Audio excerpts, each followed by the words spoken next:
All right. So I will start tonight lesson 46 the way I started lesson 1. Baruch Shechianu v'kiyamanu v'gyanu l'zman hazeh. Blessed is the Lord who has brought us to this day. I want to express my gratitude to the Almighty for having been able to complete this class in Shaar HaBitachon. A little bit of the background. It had been an aspiration of mine for a long time to teach Shaar HaBitachon, and I had looked at many different possibilities and made a few different false starts. I can't even really call them false starts, but some plans that never really materialized. And, you know, the story of the Shaar HaBitachon class is a story of Bitachon itself because, well, you know, how do I make a living? I go around and I speak, you know. That's my main parnasa. And the last speaking engagement that I had, I'm trying to remember if it was Toronto or if it was LA. I think I went from Toronto to LA, or maybe I stopped. Yeah, I think I stopped in Chicago for like 6 hours. And then I went to LA. And I think that was the last gig I had. And then it was like a week or two before Purim.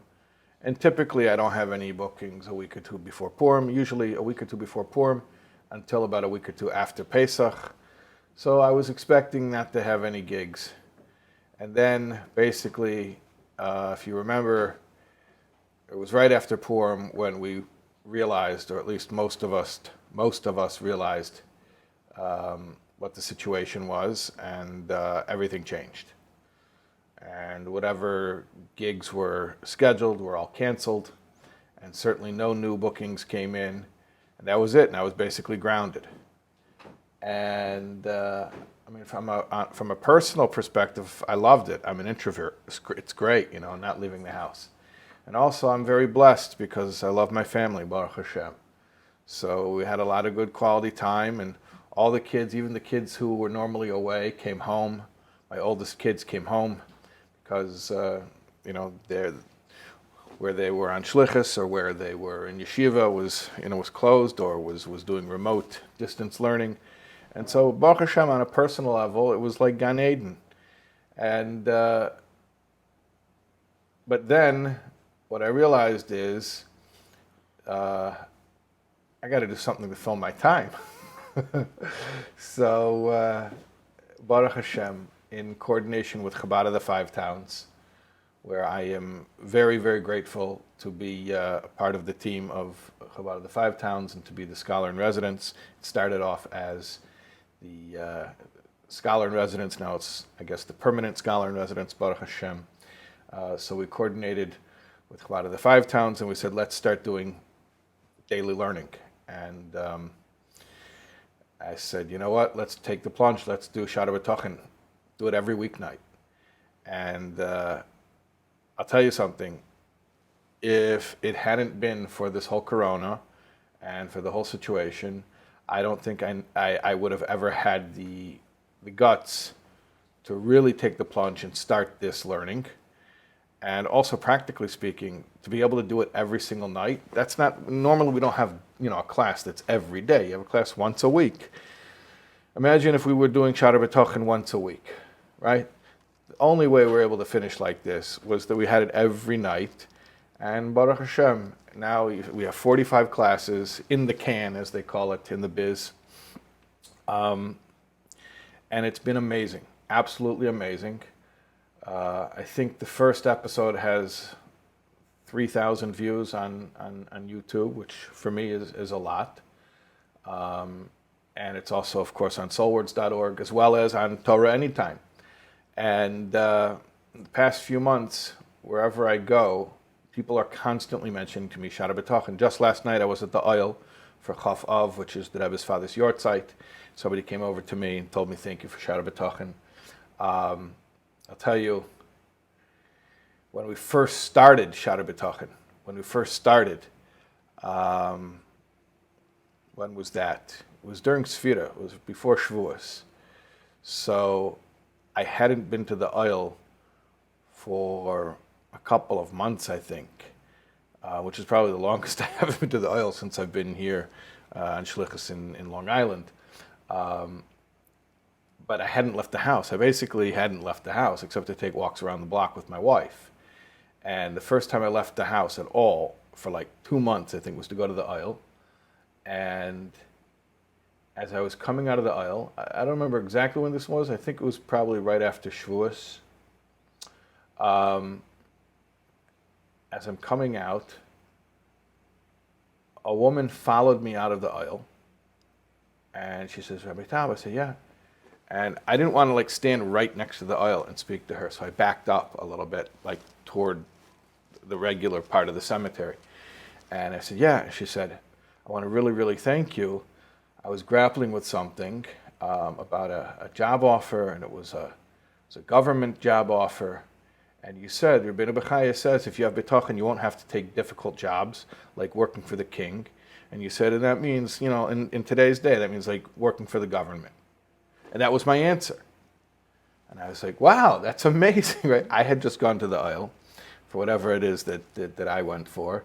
And she's telling me that she had this clarity from the Shaar HaBitachon class. Amazing, amazing. So she's like, and I really like how you, that you brought in the letter, the Rebbe's letter about learning Shaar HaBitachon. So I said, yeah. And I don't know why this was my answer, but I just said, yeah, Mendel Shem Tov, right? Mendel Shem Tov Olav Shalom, who was the one who got the letter. We looked at it, I don't know, I remember it was in class 4 or 5, one of the early classes. I showed you the letter. Actually, I think we had a facsimile of the original letter, which the Shem Tov family shared with me, where the Rebbe told Mendel Shem Tov to learn Shaar HaBitachon a few times. And I said, yeah, Mendel Shem Tov. I don't know why that was the words that I said. And then I turned around, and where am I standing? Boom, right there. Because I told you when I came out of the oil, I wanted to back away from the oil before I spoke with her. And I saw I'm standing right in front of his matzeva, which is just maybe, like 10, 20 yards away from the oil. Anyway, and throughout the past couple of months, just constantly people have been telling me, Shaar HaBitachon, Shaar HaBitachon. And Baruch Hashem, it has a life now online. Like I said, it's on YouTube, it's on soulwords.org, it's on Torah Anytime. It has a life unto itself. And I'm just so grateful that we're able to do this class.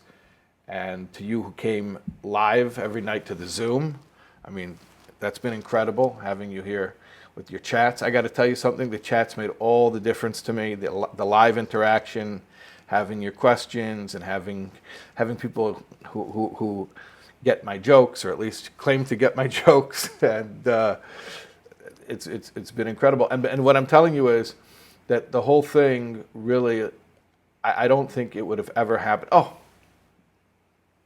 I forgot to mention Chayenu. Chayenu is a big part of how this happened, because Chayenu has been putting out installments of Shaar HaBitachon. And they're coming out with a book, Amir Tzah Hashem, and they shared with us the text that we've been using. And so all these things came together, and then the whole COVID thing hit, and that's what I was about to say. This whole thing wouldn't have happened if my life hadn't been disrupted by Corona. So the story of the Shaar HaBitachon class is in and of itself a story of Bitachon. That, a Mensch tracht and Gott lacht, but he's not laughing at us. I used to think when we say a man plans and God laughs, I was uncomfortable with it. It sounds cynical.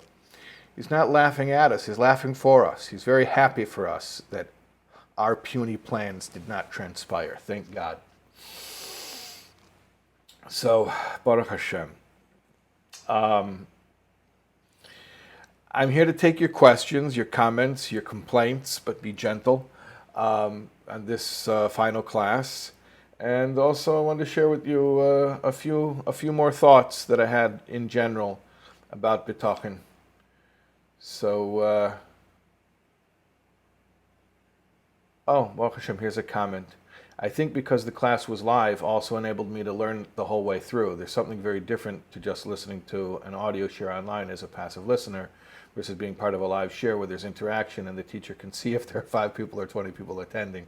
It also helped me feel committed to come, like I signed up. Thanks so much.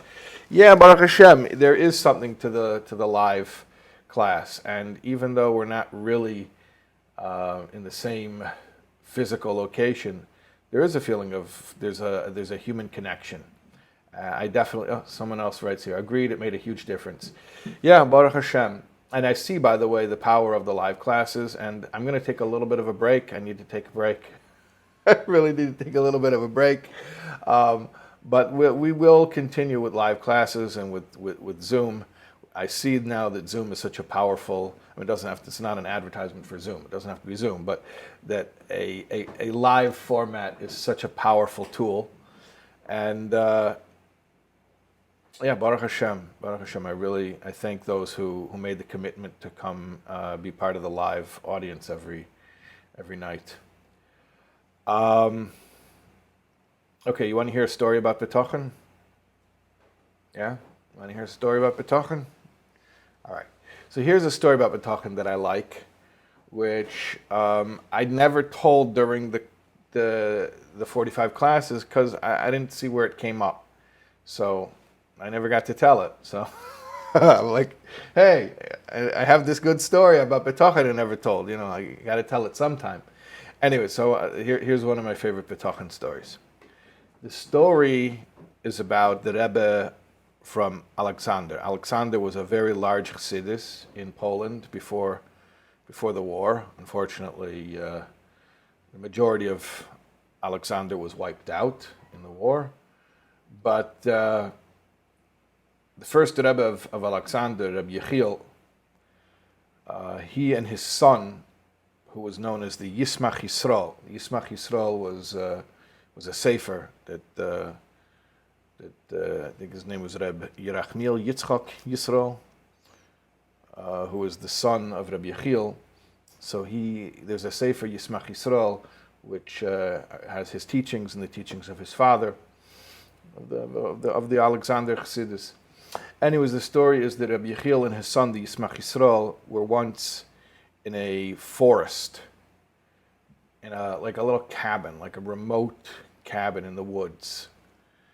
And Rabbi Yechiel, all of a sudden, he was not in good health anyway. I think it was sort of like they had taken a retreat because of his health in the first place.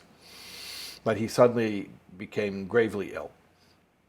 And there was no help around. They were in the middle of the forest, and there's nothing. There was nowhere to go. There was no one to reach out to. They were literally in the middle of nowhere. So Reb Yisrael tells his father, Reb Yechiel, he says, "Father, I swear to you, I'm making here a solemn oath that you will be okay. You'll be fine." And that calmed his father. And he says, "Now I have to get some fresh air." I don't know how he said it, but he said, I'm going to go outside. So he went outside and davened. He didn't want to daven in front of his father, but he said, Rabenu Shalom, you have to take care of your tzaddikim. My father is one of your tzaddikim. Take care of him. And he came back in, and he saw his father's feeling fine. So after a while, Rabbi Yechiel says to his son, he says, "Baruch Hashem, I'm feeling better, but I have a question for you. How could you swear, how could you make an oath that I'm going to be better?" He says, "Baruch Hashem, it worked out. I see that I am Baruch Hashem better, but how were you able to swear that I would be better?" So the Yismach Yisrael said, "I relied on the holy Ruzhiner, the Ruzhiner Rebbe, Rebbe Yisrael Ruzhiner, the great-grandson of the Maggid." He says,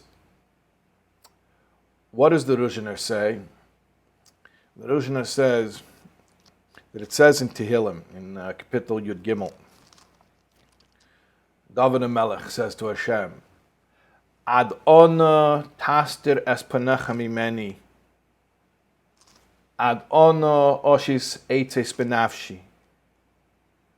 How long will you hide your face from me? How long will I search for plans, counsel within myself? The Ruzhna said it as a question and an answer. He says, this is how you should read it. Ad ono taster panecha mimeni, Hashem, how long will you conceal your face from me? That's the question. The answer is, Ad ono oshis eitzis benafshi. As long as I'm looking for a plan from myself. As long as I think that there's some type of hishtadlus b'derech hateva that I can do, so that's how long you'll be concealed from me. But once I hit the point where I can't find any eitzos benafshi, I can't find any ideas within myself because I'm out of eitzos. I'm bereft of counsel. I have no more good ideas or even bad ideas. I have no plans. I can't figure this one out. Now Hashem reveals himself. Hashem takes care of you. He no longer conceals his face. So the Yismach Yisrael said to his father, you told me that you're not well. I thought to myself, how far are we from any type of help? And I realized there's absolutely no way humanly possible that I can do anything for you in this matzav, in this situation. And it hit me. There's no eitzah. I have no eitzah. I have no plan. I have nothing. Well, in that case, like the Ruzhna said, it's time for Hashem to take care of things. And that's how I was able to swear to you that you're going to be fine. If I thought there was something I could have done, I don't know if I would have had the confidence to swear you'll be fine, because maybe then it depends on how well I do whatever I'm supposed to do. But once I saw there's nothing I can do, it has nothing to do with what I do, I knew the Eibush was going to take care of it. Anyway, it's a nice Bitachon story, huh? Somebody writes here, thank you, Rabbi Taub, for a very meaningful and practical class. Would you consider giving another evening class? Yeah, for sure, Baruch Hashem. Yeah. This is good. And we will, Amir Hashem. I don't know if I'll be crazy enough to do it every single night for month after month after month. That was kind of a marathon. But from time to time, and I encourage everybody to follow on the Soul Words WhatsApp, to be subscribed to the Soul Words WhatsApp. What's the number? Who knows the Soul Words WhatsApp number? Hold on a second.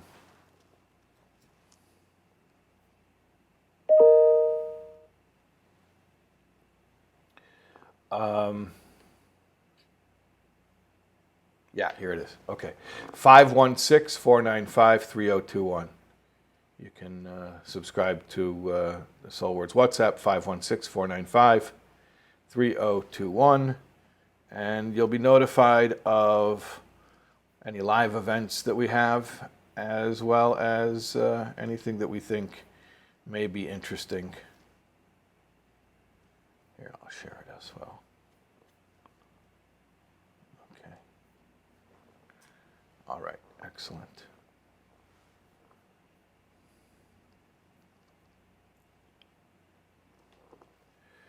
Okay. How are we doing?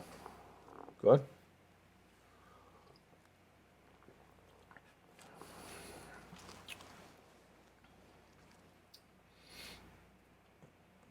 All right, Baruch Hashem. Good.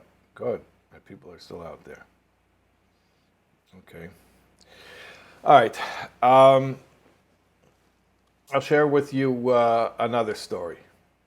And I thought about this story because remember I mentioned at the last class that we read something in the second to last class. Actually, the last class was the second to last class because this is the last class. You following what I'm saying?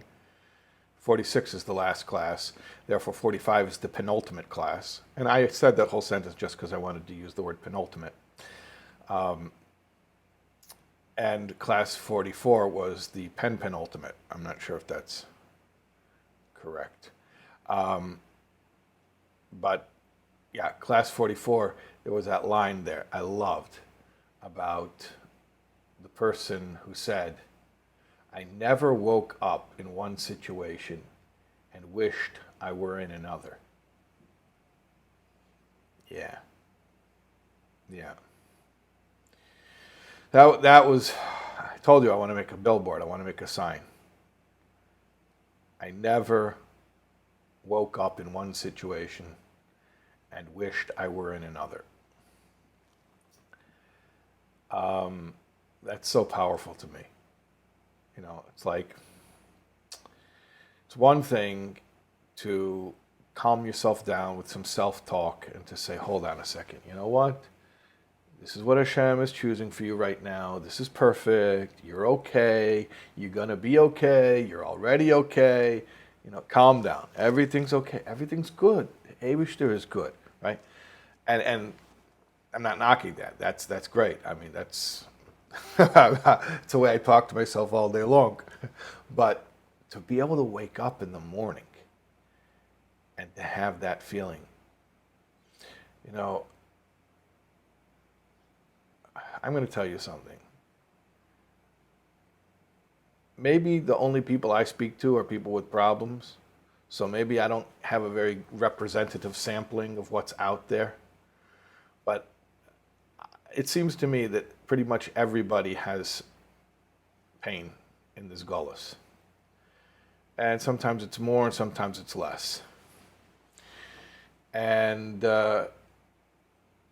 when you're going through a difficult situation, I'm talking about a prolonged situation that's really challenging you. You know that feeling of waking up and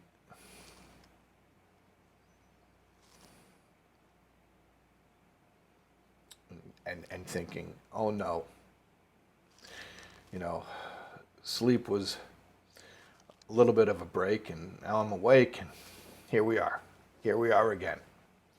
And sort of remembering, yeah, no, it wasn't a dream. No, that's my life right now, right?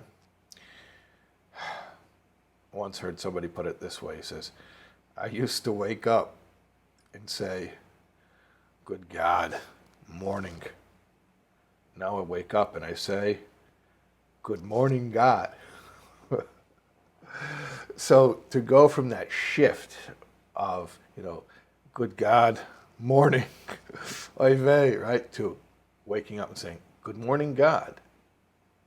To me, that's just the most powerful thing. The bitachon is so strong that you wake up in the morning and you're okay. You know, your first thought, your first conscious thought is of okayness, that I'm okay.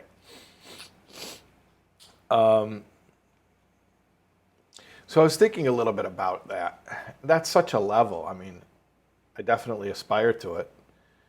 But I was thinking a little bit about, you know, waking up in the morning and being in tune with our okayness as an early thought in the day, rather than something I have to work my way up to through meditation and self-talk. But, you know, to feel that okayness right after I wake up, or as close to waking up as possible. So I'll share with you a story that to me was related to this idea. At least I felt I could use it and apply it to this idea of feeling okay when you wake up. The story is about the tzaddik Reb Motel Chernobyl. Reb Motel Chernobyl had a chassid who was a businessman. And I don't know how they got to speaking about his Seder Hayom, his daily schedule, but the businessman, the chassid who was a businessman, proceeded to tell Reb Motel about his schedule. So basically he says he gets up in the morning and he says brachas, and then he goes to the market and he buys merchandise, and then he goes to shul and he davens. So the Chernobyler asked him, well, why do you buy merchandise before you daven? Really, you're not supposed to do business before you daven. So he says, look, I would like to, but if I don't go to the fair and I don't buy merchandise first thing in the morning, by the time you get there, if you're not there right when they open, you find shvacha maises. You don't find anything good, and then you can't make a living. So I go before davening. So the Chernobyler said to this chassid, he says, let me tell you a story. He says, once upon a time, there was a malamed, and this malamed earned his living, teaching children. That's what a malamed does. But he didn't have a local job. He had to travel. He went to a faraway city where there were students. And his wife and children would stay home, and they wouldn't see him for a year. And they basically live on credit for a year. He had people who would extend his family credit. And then he would go off and he would teach, and he would make money. And after the year was over, he would take all the money and he would travel. He had a year's worth of money. He would travel home, and he would pay off all the debts that his wife and children accumulated during the course of the year. And that's how they lived. So he had a bunch of different coins, because the wealthy people, they used to pay him their tuition with big coins, with gold coins. And then there were, middle tier people, they would use silver coins. And then there were the poor, who would scrape together copper coins until they had enough copper coins to equal the amount of the tuition. And so he had 3 bags of these. He sorted the coins into the gold bag and the silver bag and the copper bag. And then he put all the bags in one big bag, and he traveled home. So to get home was many days, and there was no choice but to spend Shabbos on the road. So Erev Shabbos, he's looking for where he can hide his money, and he looked around. He buried it. He buried it somewhere in the ground. But right before Shabbos, he started getting paranoid. Maybe somebody saw him when he was burying the money. Someone's going to steal it. It's a whole year's worth of money. And it's mamish. It's right before Shabbos, right before sundown. So he didn't know what to do. So he wasn't even thinking. He just dug up the money from the ground, and he runs into the tavern, the inn where he's staying. It was a Jewish-owned inn. And he says to the Bakrechma, to the tavern keeper, he says, take this as this is my money. Take this and hold this for me until after Shabbos. So the innkeeper put it away, and then it was Shabbos, and now that's it. Nothing you can do. So the Malamed, the school teacher, went to go daven, and as he's trying to daven, he starts thinking to himself, "I'm such an idiot. What did I do? I would have been better off leaving the money buried in the ground. I don't know this tavern keeper. I don't know him. Do you know how easy? There was no paper. There's no documentation. There's no proof that I gave him all this money. Do you know how easy it would be for him after Shabbos to just look at me with a blank stare and say, I have no idea what you're talking about. You never gave me any money." So he was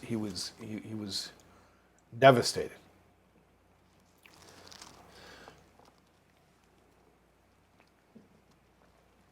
He couldn't rest.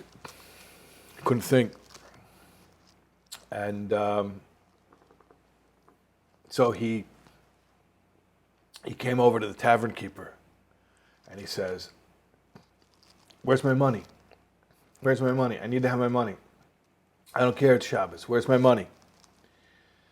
And the tavern keeper's like, "Shabbos, I put it away. He said, I need my money, I need my money." So finally, the tavern keeper's like, "You know what? Fine, I'll go get the guy the money." So I don't know. He lifted up kalacha yad, with a shinoi, it's muktzah on Shabbos, but I don't know how he picked it up. But he got the money. The tavern keeper took the money, and he found the guy davening. He was davening. In fact, he was in the middle of Shemini Esrei, and the tavern keeper put the money down in front of him. He says, "Here's your money. Now you deal with it." So the Malamed, in the middle of Shemini Esrei, he stops, he looks down, He opens up the bag. In the middle of Shemini Esrei, when you're not supposed to interrupt at all. He opens up the bag, and he sees the 3 bags are there. But that's not enough. He opens the first bag, the gold bag, and he counts it. He counts how many gold coins there are. Yeah, that's the right amount. Okay. And then he doesn't stop. He opens up the next bag, the silver bag, and he counts how many silver coins. And he counts them all out. Okay. Oh, yeah, that's the right amount. Okay. And then he still doesn't stop. He opens up the bag of copper coins, and he counts them all out. Counts them all out. And after he finished counting all the 3 kinds of coins from the 3 bags, then he calms down and he finishes davening. And as he finishes davening, the tavern keeper says to him, he says, I don't understand you. When you saw that I returned to you the gold coins, right? The bag of gold coins is worth 100 times more than the other 2 coins combined. When you saw that I returned to you the gold coins, I'm not stealing from you. You couldn't just stop. You couldn't stop at that point. You kept counting. You had to count the silver coins and even the copper coins. If I return to you the gold coins, obviously I'm returning to you all the coins. So the Matal Chernobyler says to this chassid, the businessman who used to go buy merchandise before davening, he says to him, you understand? You understand? If he returned to you the gold coins, why do you have to count and worry about the silver and the copper coins?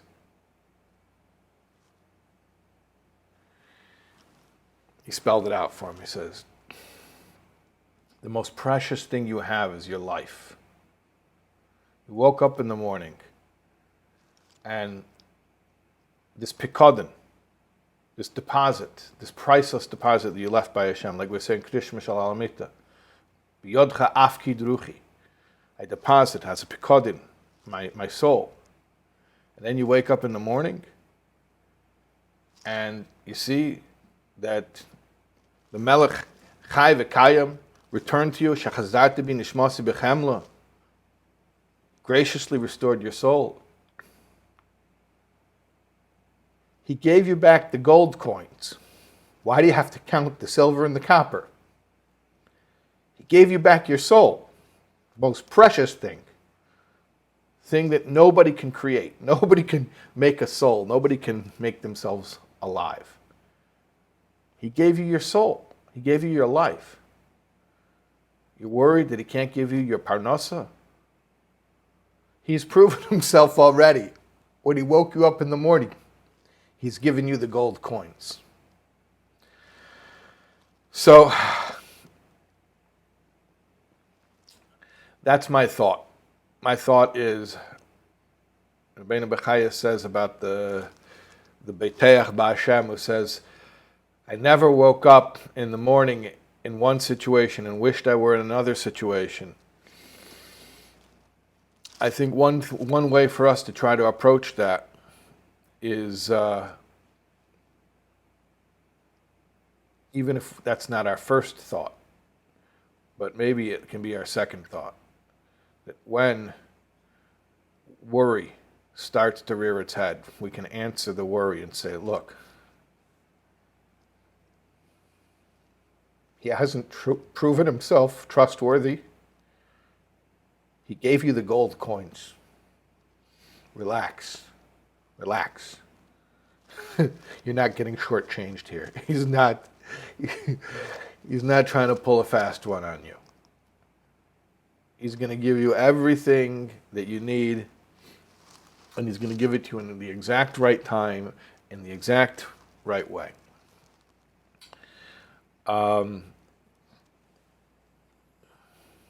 Someone says here, they're up to class 33 in the YouTube, but they wanted to join for the Siyum. That's so nice. All right. Baruch Hashem. Here's another comment in the chat. Thank you so very much. I'd been looking for something to learn, and this was amazing, Baruch Hashem.